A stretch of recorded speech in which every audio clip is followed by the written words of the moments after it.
उदक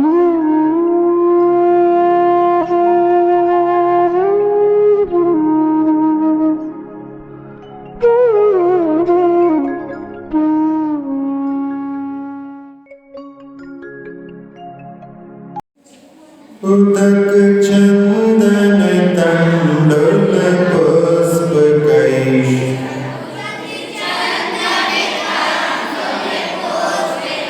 चरु सुदीप सुधूप फलार्घ कैश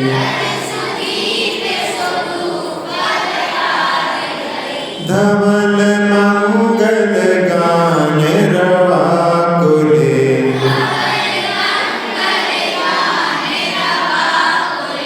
जिन गृहे कल्याण महन्यते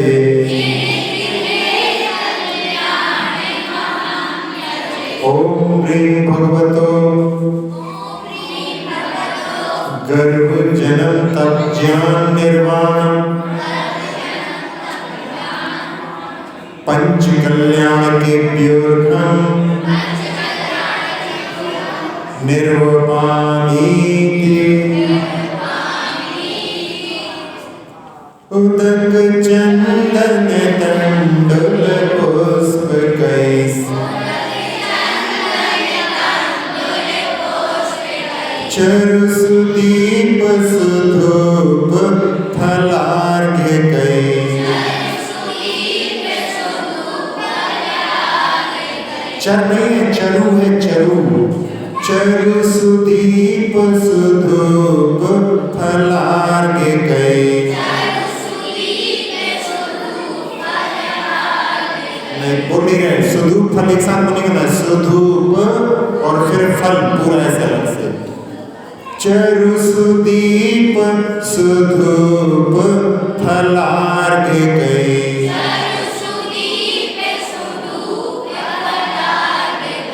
धवल मंगल गान रवा कुले जिन गृहे जिन नाथ महन्यते ओम ह्रीं श्री अर्हत सिद्धाचार्य उपाध्याय सर्व साधुभ्योर्घन निर्वपामीति उदक चंदन तंडुल पुष्प कैस चरु सुदीप सुधूप फलार्घ कैस धवल मंगल गान रवा कुले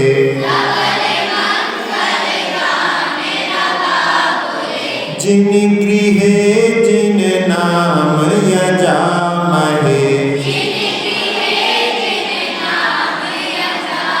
ओम ह्रीं श्री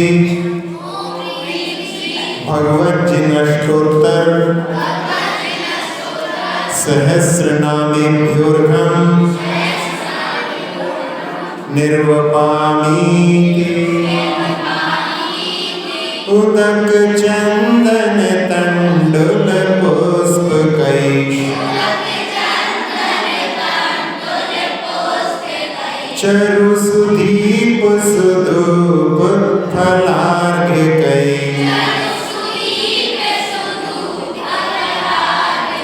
धवल मंगल गान रवा कुले जिन गृहे जिन सूत्र महन्यते ओम ह्रीं सम्यक् दर्शन ज्ञान चारित्राणि तत्वार्थ सूत्र दशाध्याय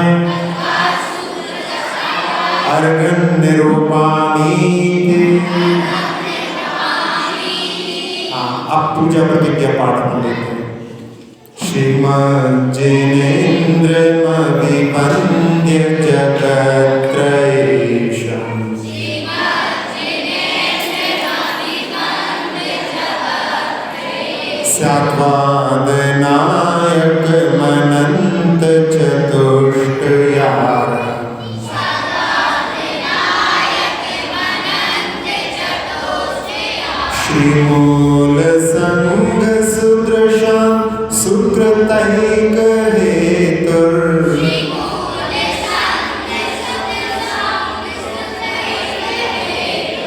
जैनेन्द्रयज्ञ विधिरेषमयाभ्यधायि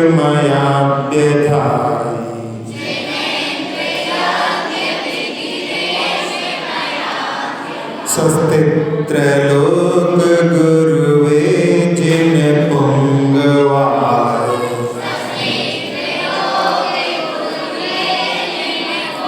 स्वस्ति स्वभाव महिमोदय सुस्थिताय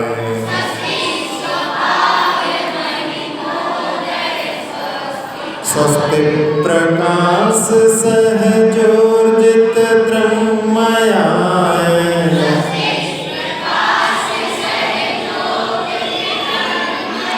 स्वस्ति प्रसन्न ललिताद्भुत वैभवाय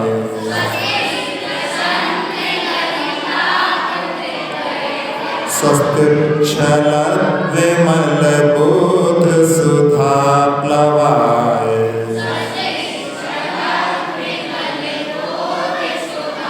स्वस्ति स्वभाव परभाव विभासकाय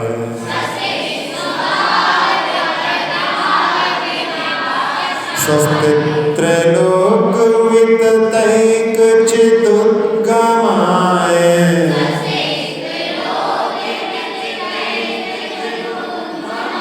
स्वस्ति त्रकाल सकलायत विस्तृताय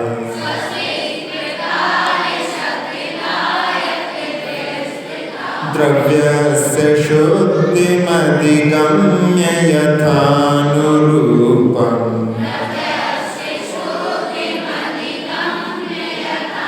भावस्य शुद्धिमधिकामधिगन्तुकामः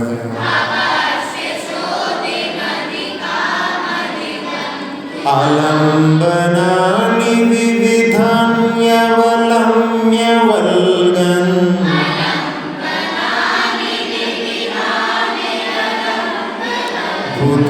भूतार्थयज्ञ पुरुषस्य करोमि यज्ञम्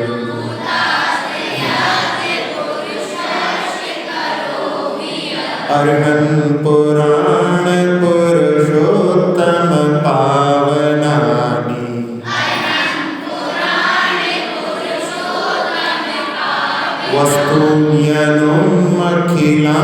वस्तून्यनुमखिलान्यमेक एव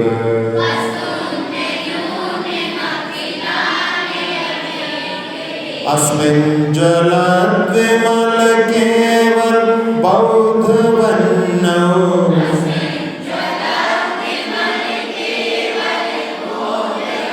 पुण्यं समग्रमहमेकमना जुहोमि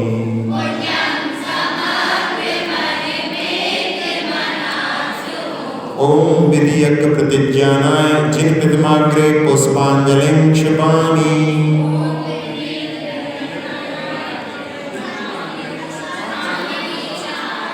हाँ, इसमें अपन ने इसके अर्थ को थोड़ा और देख लें। जहाँ पर उदक का अर्थ जल है, चंदन जानते हैं, तंडुल यानी चावल, पुष्प के द्वारा, और चरु यानी नैवेद्य, दीप धूप फल और अर्घ के द्वारा, और जिसमें धवल मंगल गान रवाकुले, प्रशस्त मंगल गान से पूरे मंदिर को गुंजायमान, सारी दिशाओं को गुंजायमान कर दिया है। ऐसे जिन ग्रह में मैं कल्याणकों की पूजा करता हूँ, फिर जिनेन्द्र भगवान के 1008 नामों की पूजा करता हूँ, फिर इसके बाद में नहीं, पहले पंचपरमेष्ठियों की, उसके बाद में 1008 नामों की और तत्वास सूत्र की, इस प्रकार से। फिर इसके बाद में पूजा प्रतिज्ञा पाठ में कि जो 3 लोक के स्वामी हैं, स्याद्वाद विद्या के नायक हैं, अनंत चतुष्टय के धारी हैं, ऐसे प्रभु को नमस्कार करके जो मूल संग में सम्यक दृष्टियों के लिए पुण्यबंध की कारण है, ऐसी पूजा की विधि को मैं कहता हूँ। फिर इसके बाद में जिन्होंने 3 लोक पर गुरु बने को प्राप्त किया है, जो सभी जिनों में प्रधान हैं, वे जयवंत रहें और स्वाभाविक महिमा का उदय होने से भले प्रकार जो अपने आप में स्थित हैं, वे जयवंत हो गए। और स्वाभाविक प्रकाश से बड़े हुए तथा केवल दर्शन से युक्त जिनेंद्र भगवान जयवंत हो गए और उज्ज्वल सुंदर तथा अद्भुत वैभव समोषण आदि से युक्त हैं, ऐसे जिनेंद्र भगवान जयवंत हो गए। फिर जिनका उछलता हुआ निर्मल केवल ज्ञान रूपी अमृत में जो तैरने वाले हैं, स्वभाव और प्रभाव के प्रकाशक हैं, तीन लोक में व्याप्त एकमात्र चैतन्य को प्रकट करने वाले हैं और तीनों कालवर्ती सब पदार्थों में ज्ञान के द्वारा व्याप्त रहने वाले जिनेंद्र भगवान जयवंत हो गए। फिर अपने भावों की परम शुद्धता को पाने के अभिलाषी देश और काल के अनुरूप जलचंदन आदि द्रव्यों की शुद्धता को पाकर के जिनेंद्र भगवान का स्तवन जिनबिंब आदि अवलंबन लेकर के और मैं यहाँ पर भूतार्थ जो पुरुष हैं अरहंत आदि उनका पूजन करता हूँ, ऐसा यहाँ पर। इसके बाद में कि हे अरहत, हे पुराण पुरुषोत्तम, मैं इन पवित्र समस्त जलादि द्रव्यों का अवलंबन लेकर के और इसके माध्यम से जो पुण्य प्राप्त किया है उस पुण्य को मैं केवल ज्ञान रूपी अग्नि में हवन करता हूँ। यहाँ पर कल बताया था कि जो भक्त होता है वो भगवान की आराधना करते हुए कुछ भी लौकिक आकांक्षाएं रखना नहीं चाहता। वहाँ पर केवल उसके लिए भावना रहती है कि जिनेंद्र भगवान की भक्ति ही हमारे लिए प्राप्त होती रहे, और यदि कुछ भावना रहती है तो वंदे तद्गुण लब्धे, मैं आपके गुणों की प्राप्ति के लिए आपको नमस्कार करता हूँ। तो निष्काम भक्ति होनी चाहिए। सकाम भक्ति यानी कोई अपेक्षा लेकर के यदि भक्ति की जाती है तो वो सही भक्ति नहीं कहलाती। नहीं तो वो क्या हो जाएगा, जैसे आप लोग पत्र लिखते हैं, आपने पत्र लिखा, वहाँ से जवाब आया, तो कहते हैं prayer must not be correspondence, if it is not prayer it is correspondence, यानी prayer must not be answered. यदि हम कुछ आराधना कर रहे हैं, वहाँ से हमें कुछ प्राप्त हो, ऐसी भावना से यदि किया जा रहा है तो वो प्रार्थना नहीं है, वो तो एक प्रकार का पत्र व्यवहार हो गया, तो वो पूजा सही पूजा नहीं है। इसलिए यहाँ पर हमारे लिए कोई लौकिक आकांक्षा न रख करके भगवान की आराधना करना चाहिए, क्योंकि यदि लौकिक आकांक्षा की यदि आराधना रख करके की जाएगी तो वो हमारा स्वार्थ होगा, और स्वार्थ होने पर स्वार्थ की पूर्ति के लिए ही हम जो है कार्य करते रहेंगे, कभी अपना आत्मा का कल्याण नहीं कर पाएंगे। इसलिए यहाँ पर इस चीज का निषेध किया है। भगवान महावीर का समोषण लगा हुआ था और राजा श्रेणिक वहाँ पर विपलाचल पर्वत पर गए थे। अकेले नहीं गए थे, सबको साथ में लेकर के गए थे। आप लोग अकेले अकेले चले जाते हैं, आप लोगों को सारे नगर के जितने भी लोग हैं सबको लेकर के आना चाहिए, तो ये हाल पूरा भरा हुआ दिखाई दे। तो वहाँ पर सब लोग पहुँच गए और भगवान की वाणी कितनी बार फिरती है समोषण में? 4 बार फिरती, 4 संध्या काल, और उसमें भी वाणी फिरने में समय था। तो उन्होंने सोचा क्या किया जाए कि मुनिराज के कोठे में जाकर के उनकी वंदना की जाए। कितने कोठे होते हैं समोषण में? 12 सभाएं होती हैं। कौन कौन सी होती है मालूम है? 12 सभाएं कौन सी होती है? 4 देवों की, 4 देवियों की 8 ठीक है, और मनुष्य और तिर्यंचों की, मुनियों की, आरिकाओं की, और नहीं ऐसे तो करके 13 हो जाएंगे। नहीं, श्रावक श्राविकाओं की एक नहीं है, पुरुष और स्त्री एक साथ नहीं बैठते हैं, आरिकाओं के साथ में सारी स्त्रियां बैठती हैं, इसलिए वो 12 हो जाते हैं। अब कोई क्रम कोई नहीं बता पाएगा, क्रम किसी को याद है? नहीं होगा किसी को याद। सबसे पहला तो सबसे पूज्य है गणधर स्वामी और मुनिराज, तो उनका पहला कोठा। इसके बाद में दूसरा कोठा होता है कल्पवासिनी देवियों का। फिर इसके बाद में तीसरा कोठा होता है आरिकाओं के साथ में स्त्रियों का। फिर चौथा ज्योतिषी देवियों का, फिर व्यंतर देवियों का, फिर भवनवासिनी देवियों का, फिर भवनवासी देव, व्यंतर देव, ज्योतिष देव। इसके बाद में कल्पवासी देव, उसके बाद में मनुष्यों का, श्रापों का, और आखिरी में त्रियंच का। त्रियंचों के बाद में फिर 12 गोल गोल रहते हैं, इसलिए फिर वहाँ पर जो है अगला कोठा मुनिराजों का आ जाता है। आप लोगों ने समोषण देखा होगा, जहाँ पर निर्माण होता है वहाँ पर 12 तो कमरे रहते हैं लेकिन 16 दीवारें रहती हैं। ऐसा क्यों? 12 कमरे हैं तो 12 दीवारें, 13 दीवारें होती हैं, लेकिन वहाँ पर 16 दीवारें होती हैं। क्यों?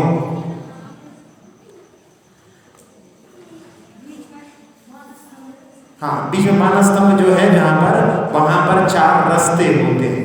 चारों जो रास्ते होने के कारण में 4 दीवारें और बढ़ जाएंगी, तो 12 की जगह 16 हो जाएंगी। अच्छा, समझ में आया। अब जाकर के उन्हें मुनिराज के कोठे में बड़े भक्ति भाव से मुनिराजों की वंदना की। मुनिराजों की वंदना या भगवान की वंदना करने आते हैं तो कम से कम मूलनायक भगवान के सामने 3 बार खड़े होकर के बैठ करके ढूक देना चाहिए। हर वेदी पर नहीं कर सके तो कम से कम मूलनायक भगवान के सामने करना चाहिए कि मन से भी झुकता हूँ, वचन से भी झुकता हूँ और काय से भी झुकता हूँ। श्वेतांबरों में ये परंपरा अभी चल रही है। वो साधुओं की भी वंदना करने आते हैं तो आएंगे, ढोक देंगे, फिर खड़े हो जाएंगे, फिर ढोक देंगे, फिर खड़े हो जाएंगे, फिर ढोक देंगे। ऐसे 3 बार जो है बैठ करके ढोक देते हैं साधुओं की। तो राजा शैणिक ने बड़े भक्ति भाव के साथ में तीन परिक्रमा भी दे करके, आप भी यदि जैसे महाराज जी कहीं ऐसे बैठे हो जहाँ परिक्रमा दे सकते हैं तो आज्ञा लेकर के आप परिक्रमा केवल प्रदान में नहीं, जब वंदना करने जाते हैं तब भी आप 3 परिक्रमा दे करके वंदना कर सकते हैं। फिर उन्होंने 2/3 मुनिराजों की वंदना कर ली और उसके बाद में उनको लगा कि अब 1/3 मुनिराजों की वंदना हम फिर कभी कर लेंगे, और आकर के अपने कोठे में बैठ गए। अभी हमने बताया था 12 सभाओं का क्रम, तो उसमें मनुष्यों के आजू बाजू में कौन कौन है?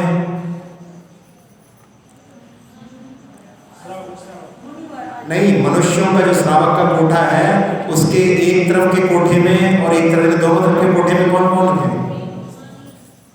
कुछ ध्यान नहीं दिया। एक तरफ मर्दन नहीं है, हमने जो बताया था, आपने क्रम ध्यान सुना नहीं। हमने 11वें नंबर का कोठा श्रावकों का बताया था, हाँ, और 12वां त्रियंचों का बताया था। तो एक तरफ तो हो गए त्रियंचों के, अब एक तरफ कौन है? नहीं, ऊपर वाले देव हैं, कल्पवासी देव। हमने बताया था उल्टा क्रम, भवनवासी, व्यंतर, ज्योतिष और कल्पवासी। तो कल्पवासी देव एक तरफ है और एक तरफ मनुष्य, एक तरफ त्रियंच। तो 2 कल्पवासी देवों की चर्चा राजा शैणिक के कान में पड़ती है। एक कहता है कि राजा शैणिक 2/3 मुनिराजों की वंदना बड़ी भक्ति भाव से करके आया, और इतनी भक्ति भाव से उसने की कि उसने जो 33 सागर की नरक आयु का बंध किया था उसको उसने घटा करके 84,000 वर्ष कर लिया। और यदि ऐसा होता, कहते हैं पर कई बार, जैसे अपन कहें कि यदि ये चौथा काल होता तो अपन आचार्य श्री को भगवान के रूप में देख रहे होते। तो उन्होंने कहा कि यदि ऐसा होता कि आयु में परिवर्तन होता और ये 1/3 मुनिराजों की वंदना और कर लेता, जिसमें यशोधर महाराज भी बैठे हैं। यशोधर महाराज वही वाले जिनके गले में इसने सर्प डाला था, और यदि इसकी आयु में परिवर्तन नहीं हो सकता तो आज इसकी आयु में परिवर्तन हो जाता। जैसे ही राजा शैणिक ने सुना, और राजा शैणिक फिर से खड़े हो गए कि चलो 1/3 मुनिराजों की वंदना और कराते हैं। तो उस समय में वहां पर हंसी की आवाज आई। हंसी की आवाज आई तो दूसरा देव कहता, क्यों हंस रहे हो? तो उसने कहा कि राजा शैणिक भक्ति नहीं जानता। कह लगे, जिसने भगवान महावीर से 60,000 प्रश्न किए हैं वो भक्ति नहीं जानता, ऐसे कैसे हो सकता है? तो उस देव ने कहा कि पहली बार 2/3 मुनिराजों की जब वंदना की थी तो वहां पर कोई भी उसके मन में कि मुझे लेकिन अब उसके मन में अपेक्षा उत्पन्न हो गई है कि हमारा यदि आयु में परिवर्तन हो जाए तो मैं उसके लिए प्रयास करता हूँ। अब उसकी बंधना नहीं है, अब तो उसका सौदा है। तो ये सकाम भक्ति भक्ति नहीं कहलाती, वो तो एक स्वार्थ कहलाता है। तो भगवान की भक्ति निस्वार्थ होनी चाहिए, कोई लौकिक आकांक्षाएं नहीं होनी चाहिए। ये अपन इस काव्य के माध्यम से समझ सकते हैं। अब इसके बाद में अपन स्वस्ति मंगल पाठ पढ़ते हैं। इसमें बार बार स्वराघात होगा, इसलिए इसको पढ़ने का बहुत जो है ध्यान से इसको समझना। लोग जो संगीतकार आदि रहते हैं वो धुन में गाते हैं तो वहाँ पर कुछ ध्यान नहीं रखते, संस्कृत का उच्चारण कैसा होना चाहिए उस पर जो है गाने पर ज़्यादा ध्यान रहता है, मंत्रों के उच्चारण पर ध्यान कम रहता है। तो इसमें श्री वृषभो न स्वस्ति स्वस्ति श्री अजितः,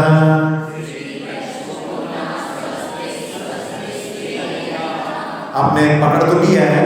यहाँ पर बार बार स्वराघात के पे स्वस्ति में ती छोटा है और आगे फिर सा आ रहा है, तो वहाँ पर सा भी उसमें मिलेगा, तो स्वस्तिस। और स्वस्ति के बाद में फिर बड़ी श्री आ रहा है, श्री, तो श्री में भी संयुक्त अक्षर है, आधा शाह आधा रा और बड़ी ई, तो शाह फिर मिलेगा उसमें। तो इसलिए बार बार मिला मिला करके इसको उच्चारण करना है बड़े ध्यान से। इसको जो है पुष्पों को हाथ में लेकर के और बड़े ही भक्ति भाव से इन सब मंत्रों का उच्चारण अपने लिए करना चाहिए शुद्ध हो। श्री वृषभो न स्वस्ति स्वस्ति श्री अजितः,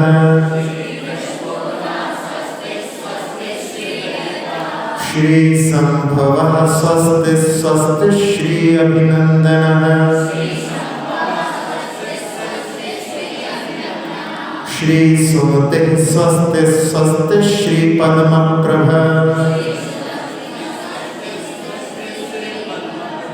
हाँ, भगवान का नाम पद्मप्रभ है। अपन लोग पद्म प्रभु बोलते रहते हैं, लेकिन सही नाम उनका है पद्मप्रभ। उसमें भी स्वराघात, पद्मप्रभ नहीं पद्मप्रभ।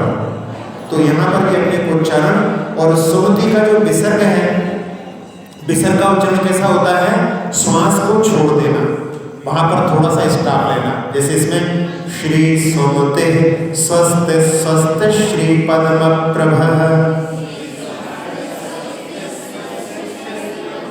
आवाज आ नहीं रही, लोग जो है डर रहे हैं कि सही नहीं निकलेगा, इसलिए आवाज नहीं आ रही। श्री सुमते स्वस्ति स्वस्ति श्री पद्मप्रभः, श्री सुपार्श्वः स्वस्ति स्वस्ति श्री चंद्रप्रभः।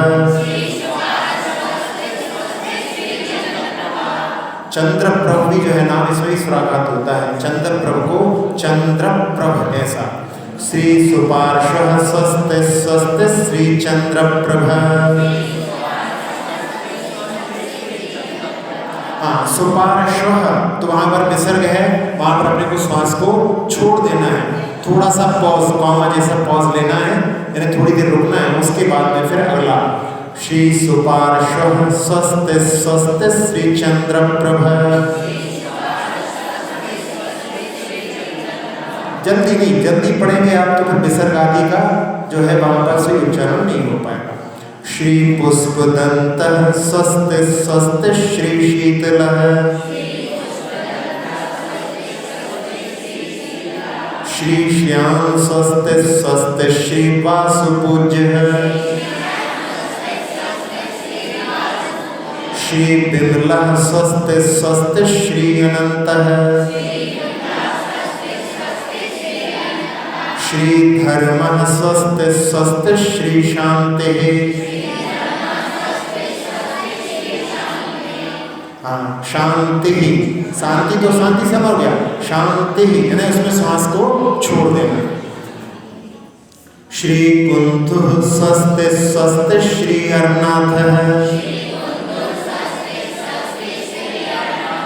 अरहनाथ नहीं अरनाथ है, देखो रहा नहीं है वहां पे, अर लिखा है, अरनाथ है। जो लिखा है अपने को वो पढ़ना है, भले ही अपन अरहनाथ अरहनाथ बोलने की आदत है, लेकिन यहाँ पर अरनाथ लिखा है। श्री कुंथुः स्वस्ति स्वस्ति श्री अरनाथः, श्रीमल्लिः स्वस्ति स्वस्ति श्रीमुनिसुव्रतः श्रीनमिः स्वस्ति स्वस्ति श्रीनेमिनाथः श्रीपार्श्वः स्वस्ति स्वस्ति श्रीवर्धमानः।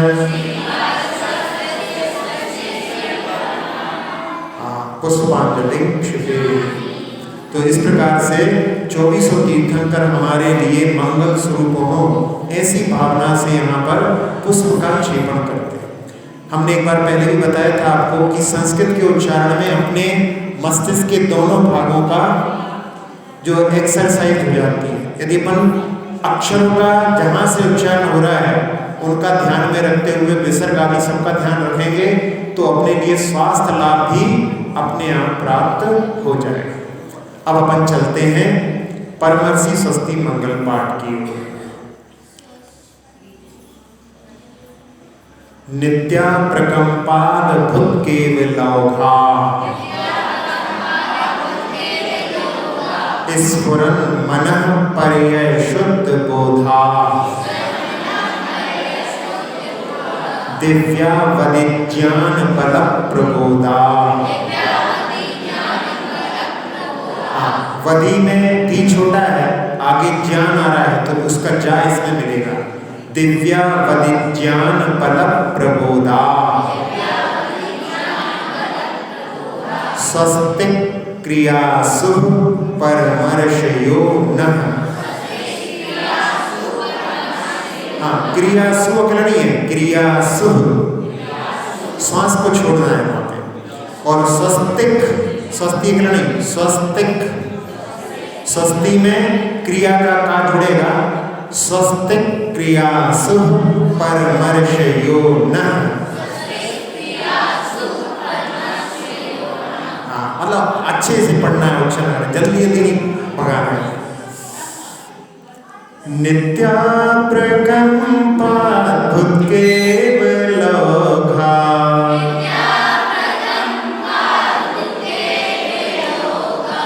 स्फुरन् मनः पर्यय शुद्ध बोधा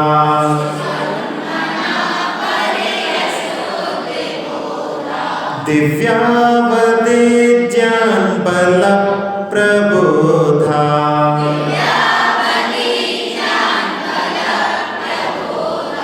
दिव्या वदिज्ञान बल प्रबोधा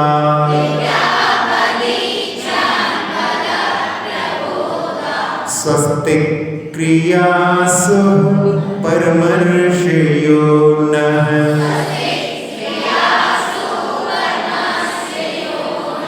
नित्या प्रकंपाद भूत केवलौघा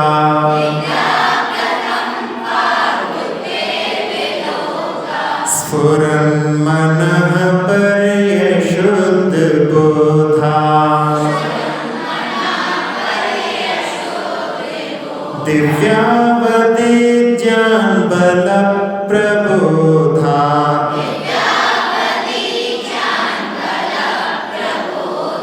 स्वस्ति क्रियासु परमर्शयो नः।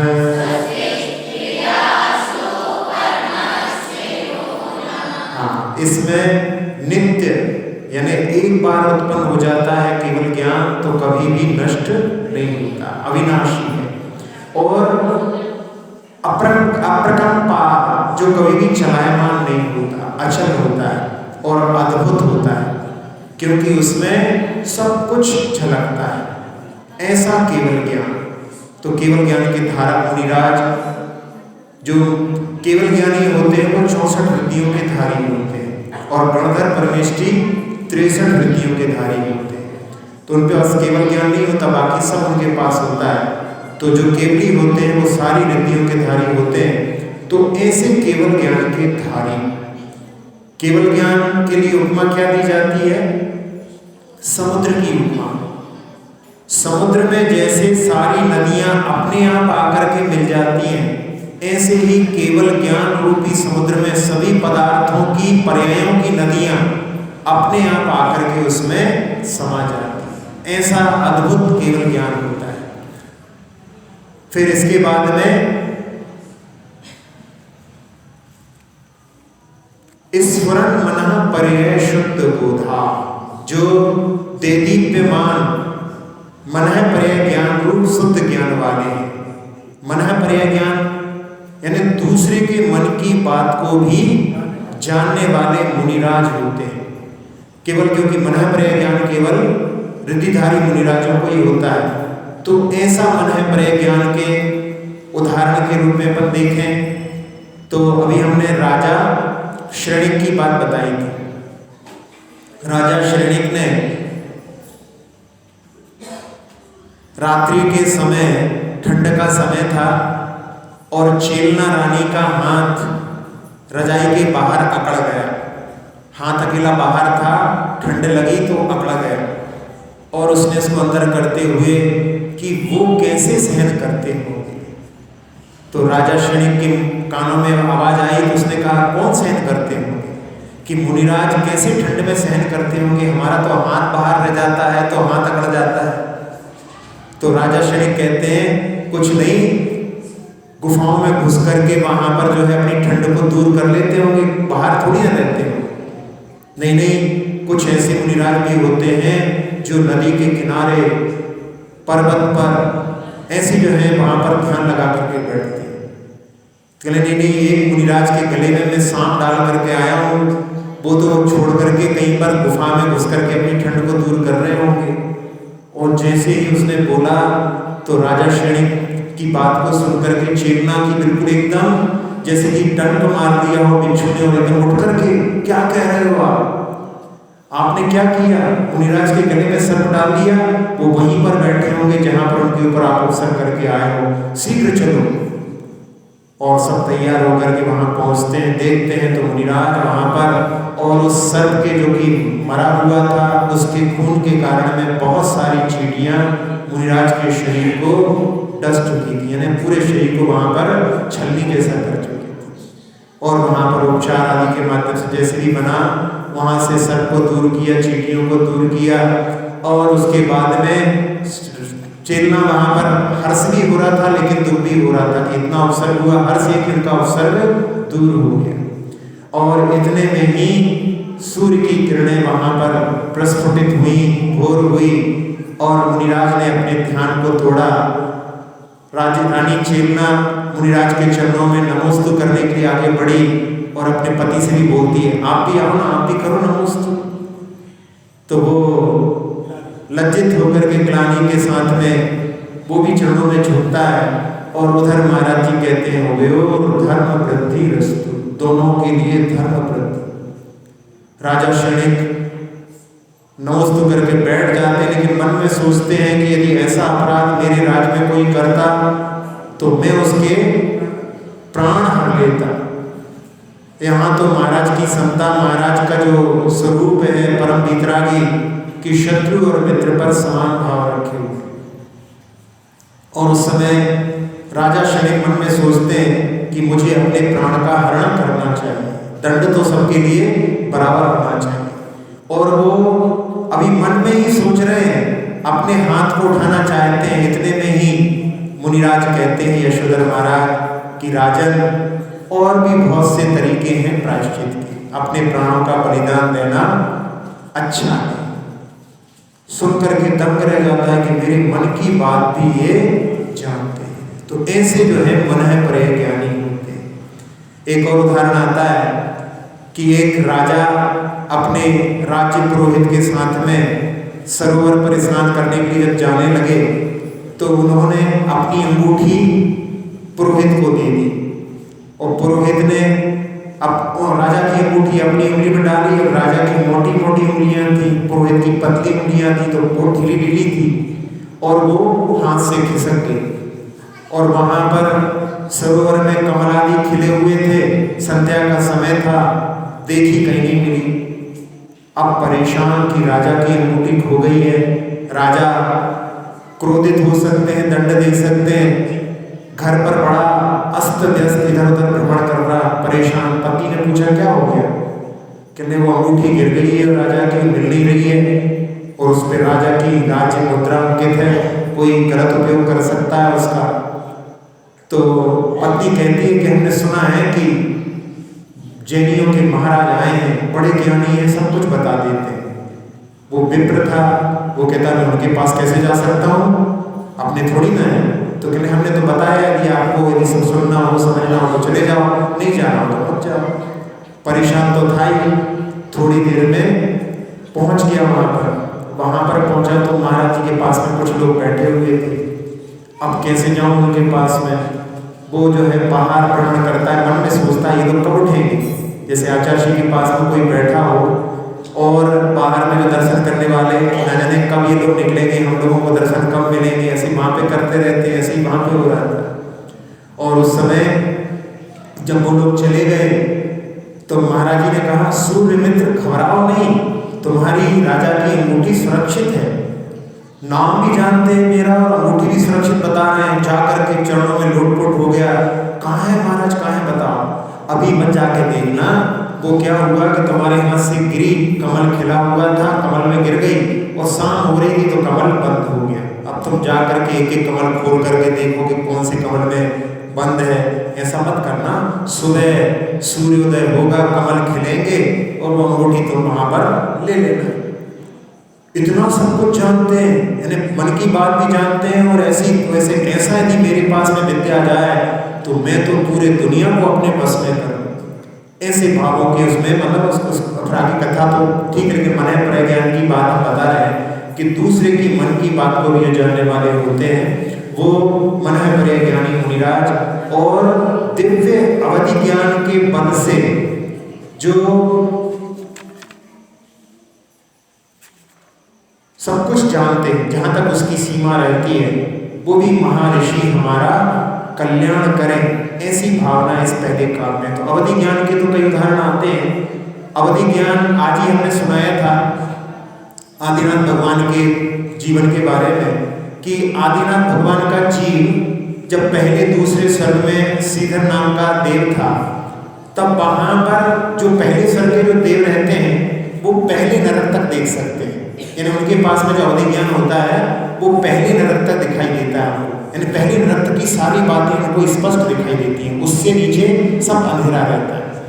और वो जो जीव था मंत्री का जीव, वो पहले नरक से नीचे दूसरे या तीसरे नरक में था, तो उसके बारे में जानकारी नहीं थी। फिर वो जाकर के उन्होंने केवड़ी से पूछा और उन्होंने बताया कि वो दूसरे तीसरे नरक में है, तब फिर वहाँ पर जाकर के उसका संबोधन किया। तो अवधि ज्ञान के धारी जो देव और नारकी रहते हैं उनके लिए तो है ही, यहाँ पर वृद्धिधारी मुनिराजों को जो अवधि ज्ञान होता है, ऐसे अवधि ज्ञान के धारी मुनिराज हमारा कल्याण करें। अब अपन अगले काल पर चलते हैं। कोष्ठस्थ धान्योपमेक बीजन। हाँ, इसमें हमें आवाज है ना अच्छी नहीं आ रही। कोष्ठस्थ, हाँ कोष्ठस्थ बोलते हैं, कोष्ठस्थ कोष्ठस्थ धान्योपमेक बीजन संभिन्न संस्रोत्र पदानुसारी चतुर्विधम बुद्धि बलं दधाना स्वस्तिक क्रियासु परमर्षयो नः।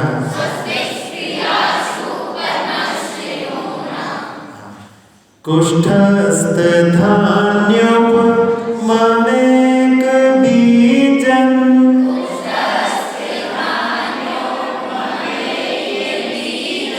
संभिन्न संस्रोत्र पदानुसारी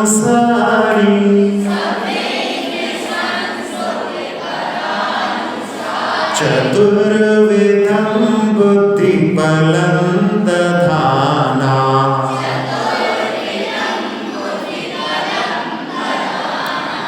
स्वस्तिक क्रियासु परमर्षयो नः।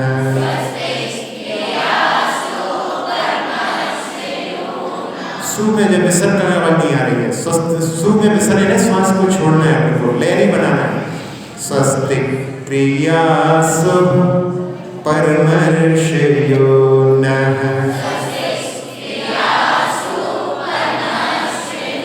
सु पे जो है श्वास को छोड़ना है, जल्दी नहीं लेना है। सु बोलोगे आपको श्वास निकल जाएगी, श्वास निकल जाएगी तो आप बोल नहीं सकते। उतनी देर थोड़ी देर वहां पे अपने लिए रुकना है, विराम लेना। स्वस्ति क्रियासु परमर्षयो नः।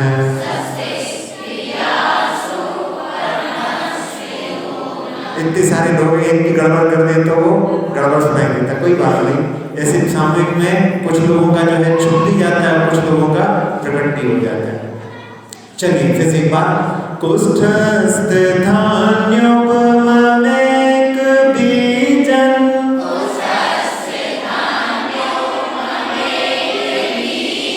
संभिन्न संश्रोत्री पदानुसारी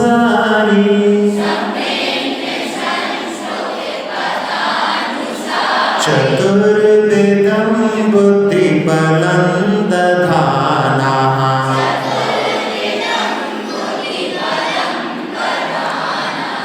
पढ़िए आगे की लाइन, आप लोगों को याद हो चुकी है।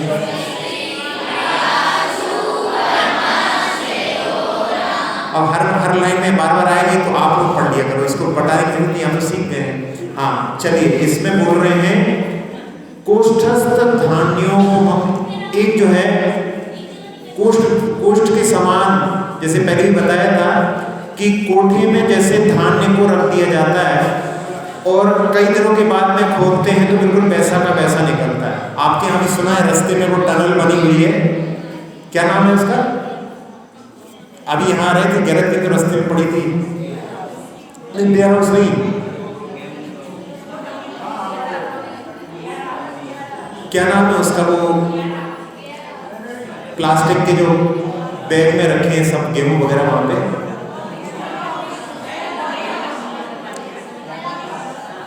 कुछ नाम कुछ भी हो, लेकिन वहां पर जैसे उनको सुरक्षित रख दिया है, बाद में जब खोलते हैं तो पैसे के पैसे निकलते हैं। ऐसे ही मुनिराज के ज्ञान में उन्होंने जो कुछ पहले पढ़ रखा है, सुन रखा है, कई वर्षों के बाद में भी पूछो तो बिल्कुल पैसा का पैसा निकलता है। आवाज क्यों हो रही है बीच में? आवाज क्यों हो रही है? कितनी आवाज आ रही है आप लोगों की? आपस में बात करेंगे तो ऐसे कैसे काम चलेगा? हाँ, क्या बता रहे हैं? कोष्ठ बुद्धि जो रहती है वो धारणा मति ज्ञान के तीव्र क्षयोषण से होती। धारणा होती ना, जैसे मति ज्ञान के भेद आते हैं वहां पर, तो उसमें बताते हैं सबसे पहले कि वहां देखते हैं, फिर उसमें ईया उत्पन्न होती है, फिर उसके बाद में आवाय और धारणा। तो धारणा जो मति ज्ञान होता है कि एक बार किसी चीज को अपन ने देख लिया तो अगली बार बिल्कुल वैसा का वैसा हो जाता है। तो धारणा मति ज्ञान के तीव्र क्षयोषण से ऐसा कार्य होता है। फिर इसके बाद में एक बीज बताया था कि बीज में जैसे वृक्ष छुपा होता है, बट का बीज कितना छोटा होता है, उसमें बट वृक्ष छुपा होता है। जो कलकत्ता का बोटेनिकल गार्डन है वहां पर एक वृक्ष 1 एकड़ से ज्यादा एरिया में फैला हुआ है, इतना बड़ा एक बीज, इतना छोटा सा जो पोस्त दाना होता है, खसखस का दाना होता है, उससे भी छोटा उसका बट का बीज होता है, वो इतना फैला हुआ है। तो इसके लिए ये जो रहता है बीज बुद्धि, ये अवग्रह आवरणीय मति ज्ञान के तीव्र क्षयोषण से होती है। अवग्रह ने वहां पर देखा और उसके बाद में उसको इतना विस्तार देने की क्षमता होती है, ये इसके कारण। फिर इसके बाद में संभिन्न संस्रोत्री, एक साथ में चक्रवर्ती के कटक का भी आवाज आ रही हो तो सबकी आवाज को किसने क्या बोला है अलग अलग बताने के लिए फिल्टर, सबका फिल्टर से छांट करके किसने क्या बोला है बताने की सामना। एक रायचंद जी हुए हैं, वो शताब्धानी व्यक्ति थे, एक साथ में 100 लोग 100 काम वो कर रहे हो, वो एक बार में देख करके कौन क्या क्या काम कर रहा है सबको अलग अलग बता देते, ऐसी सामर्थ्य उनकी।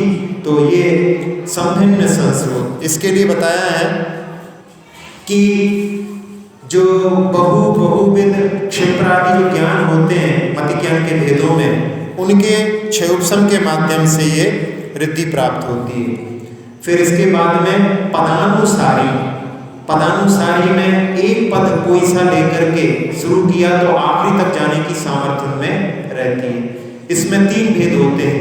एक होती है आगे आगे बढ़ते जाते हैं, एक होती है पीछे पीछे, पीछे का नहीं पद दे दो तो आगे आगे तक बता देते हैं, और एक होती है उभयानुसारिणी, यानी बीच का कोई पद बोल दिया तो पहले तक भी और आखिरी तक भी जाने की सामर्थ्य रहती है।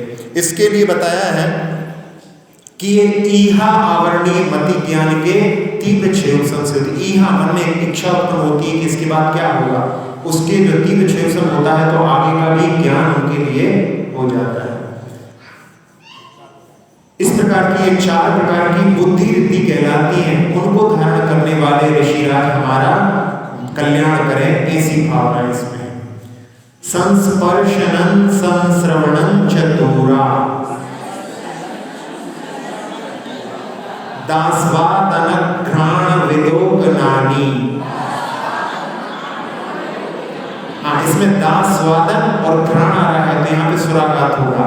दास्वादन घ्राण विलोकनानि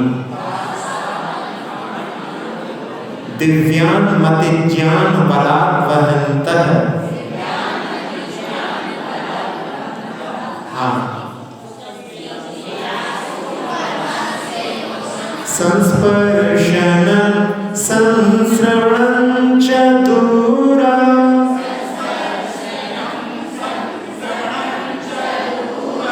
दास्वादन घ्राण विलोकनानि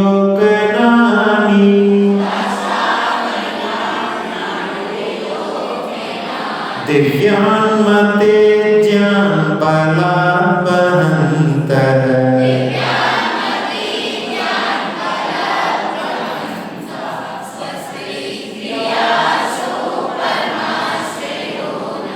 संस्पर्शनं संश्रवणं चतुरा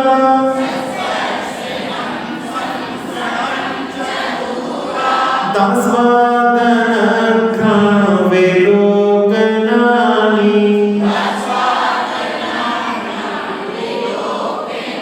दिव्यान् मते ज्ञान बलात् वहन्तः।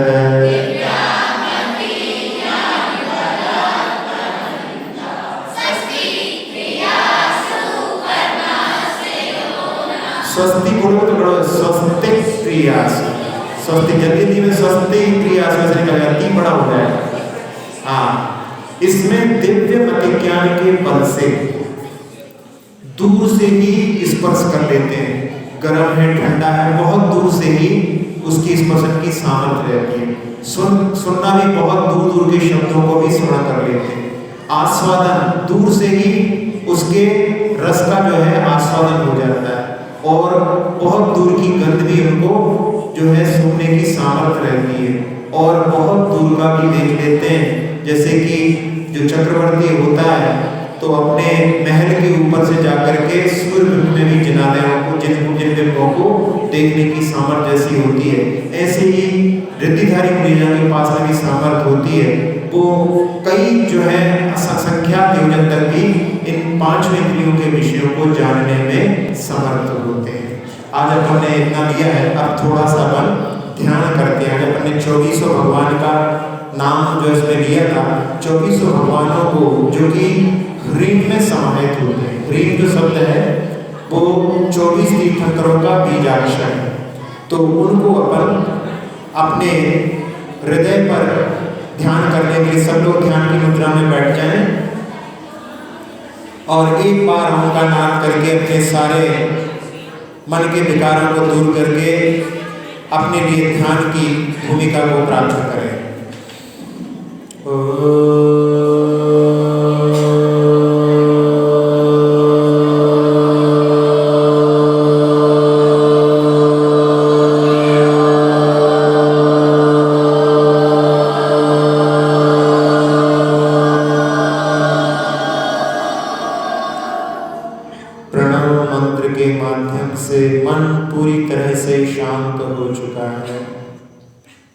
अपने हृदय पर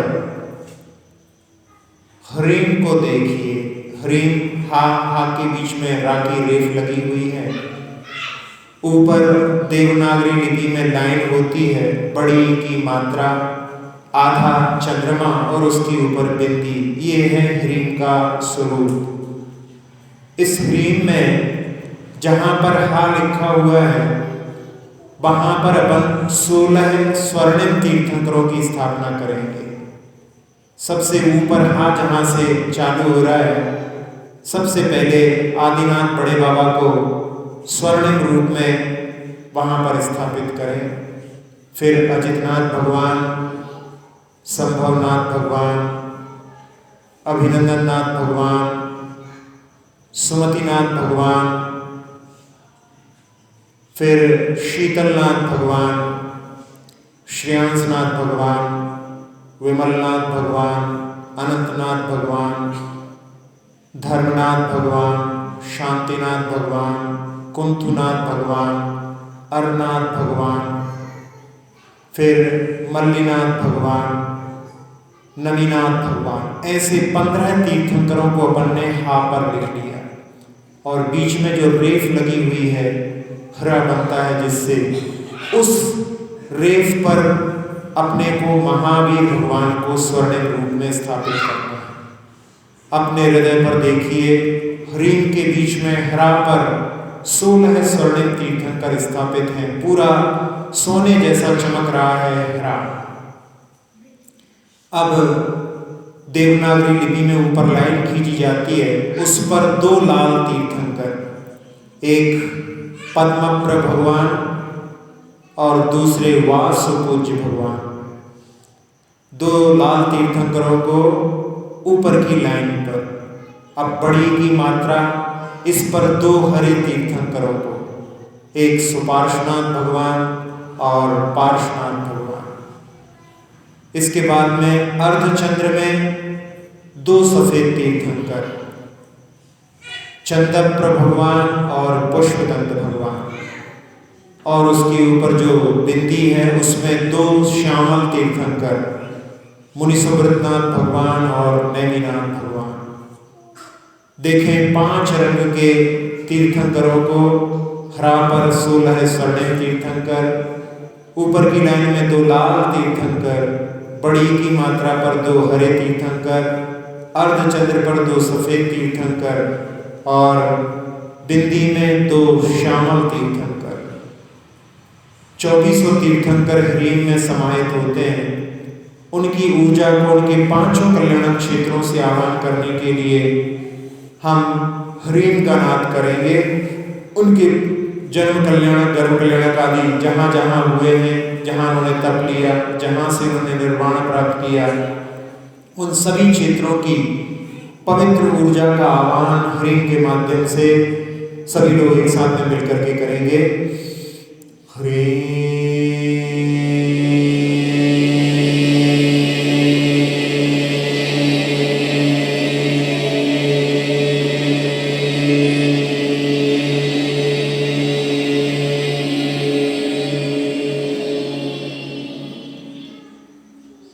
2400 तीर्थंकर के 5 कल्याणक क्षेत्रों से ऊर्जा के गोले आपकी ओर बढ़ते चले आ रहे हैं। 5 रंग के गोले, जो 5 ध्वज के रंग हैं, ऐसे 5 रंग के गोले, स्वर्णिम भी रंग है, पीला भी है, लाल भी है, हरा भी है, सफेद भी है, काला भी है, ऐसे 5 गोले आकर के मिलकर के एक सूर्य के समान ऊर्जा का पिंड आपके सिर के ऊपर आकर ठहर चुका है और उसकी किरणें आपके सिर के सबसे ऊपरी भाग ब्रह्मरंध्र के माध्यम से आपके मस्तिष्क में प्रवेश करके सारे विकारों को दूर कर दिया है, मन को पूरी तरह से शांति से भर दिया है। अब नेत्रों को, नासिका को, मुख को, कर्ण को निर्विकार करते हुए पूरे मुख को सूर्य के समान चमका दिया। कंठ के विकार, फेफड़ों के विकारों को दूर करती हुई 2400 तीर्थंकर की ऊर्जा अब हृदय की एक एक धमनी को स्वच्छ करते हुए आनंद और आह्लाद से भर चुकी है। अब उदर में उतर करके छोटी आंत, बड़ी आंत, किडनी, लीवर आदि सभी अंतरंग अवयवों को स्वस्थ करते हुए मेरुदंड रीढ़ की हड्डी में प्रवेश करके उसको सुदृढ़ बनाकर पीठ की, कमर की, गर्दन की सभी तकलीफों को दूर करते हुए कंधों में प्रवेश कर रही है। कंधों की पीड़ा को हरते हुए टिहनी तक, कलाई तक, उंगली के एक एक पोरे तक पहुंच करके हाथों की सभी तकलीफों को नष्ट कर दिया है। जंघाओं, घुटनों की सारी पीड़ाओं को हरते हुए पिंडलियों, टखनों, एड़ियों, तलवों, अंगूठे से सभी उंगलियों को अपने आगोश में लेकर के पूरे शरीर की त्वचा को, एक एक प्रदेश को निर्विकार, निरामय, निरोगी बना दिया है। जैसा लाभ हमने 2400 तीर्थंकर की छत्र छाया का प्राप्त किया, वैसा सारे संसार को प्राप्त हो ऐसी भावना से उस ऊर्जा को अपने दोनों हाथों से निकल करके पूरे लोक में फैलते हुए देखें। जैसे टैंक भर जाने पर ओवरफ्लो होता है, ऊपर से बरसात हो रही है, हाथों से निकल करके पूरे लोक में फैलते हुए देखें। बाहर सब जगह जाने के बाद में भी आप खाली नहीं होंगे, आप तो पूरे भरे रहेंगे। और भावना, सुखी रहे सब जीव जगत के,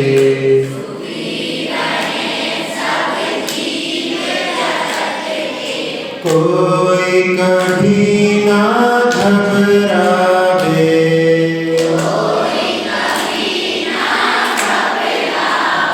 सुखी रहे सब जीव जगत के,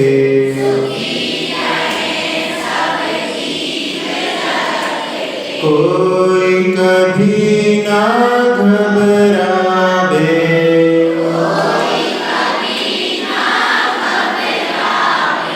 पूरे लोक में शांति का वातावरण।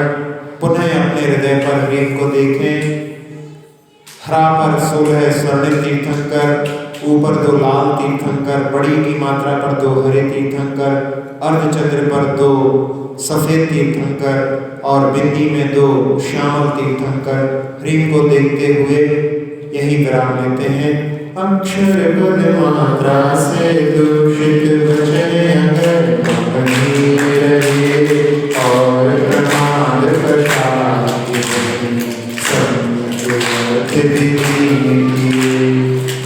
वाणी माता ने सब त्रुटियों को क्षमा करे, आशीष शील सबको केवल भक्ति नमामि।